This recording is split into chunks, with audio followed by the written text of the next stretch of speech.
Did you do the MLW Restart tapings?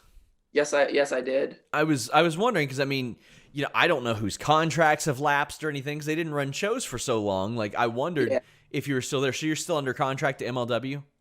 Yeah, I'm still under contract to MLW. We filmed some like awesome stuff, some really great stuff. I heard there were like a lot of like surprising names. Like people that were there at the tapings said that they would like walk down the hall and they'd be like, "Oh, they're here." and Yeah, it was really weird.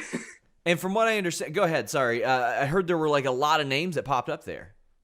Yeah, there was a ton of guys there. I mean, there was a ton of guys there that weren't even that are contracted to other companies that just came to hang out. It was like, oh, what the hell? This guy's a champion over there. Why? What is he doing just hanging out?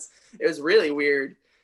It, I it felt like a big deal for sure. I had several people said that they really liked how things were set up. They would basically do their match, then go back to where they needed to go, and they really put over MLW for taking like extra steps and protocols in order to make sure you guys were safe. Yeah, they did a great job. We they had rapid testing on site. They made sure that everyone was not like, like between the tapings, making sure you stay in your hotel room and all that stuff. They did a great job, I think. One of the better companies that I've worked for so far to with that stuff at least.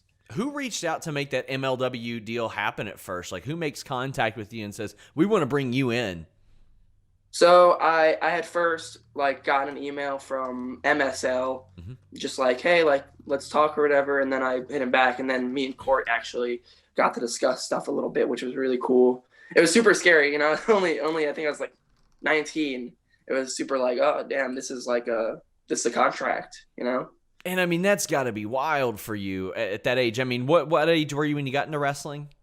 When I started wrestling, I was 16. So that's still pretty young. That's there are a lot of people that are catching fire and people are learning faster than ever now. Like Yeah. you didn't used to hear so many stories of, oh, this person was 2 or 3 years in and they're TV ready, but you see that a lot more now. But what goes through your mind when that happens?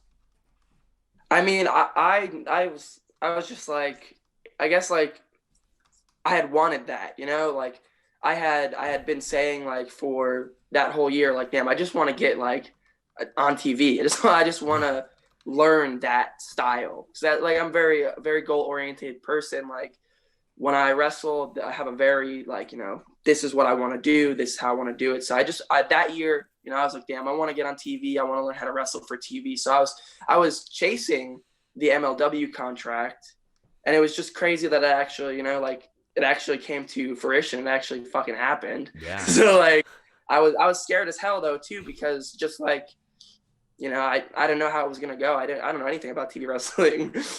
One of those TV wrestling matches was against King Mo, of all Yeah, people. Explain to me. yeah. I spoke to King Mo a few times back when he trained at OVW because it's about an hour and a half from me, and he would tell me, he was like, "Yeah, it's like I'm not liking wrestling as much as I thought I would. It's harder than I thought it would be." He told me he thought that pro wrestling was harder than MMA. He said that bumping was Wow. hard on him. How did he transition over this next time? How do you think he did, and what was it like doing that work? That match was nuts because it was me and Kota Brazil or Snoop versus ACH and King Mo's ACH's first match back since everything had happened. So that was just like an insane match in general. I think it was one of King Mo's first actual matches too. But like he did awesome. He was really easy to work with. Like King Mo is one of my favorite guys in the locker room.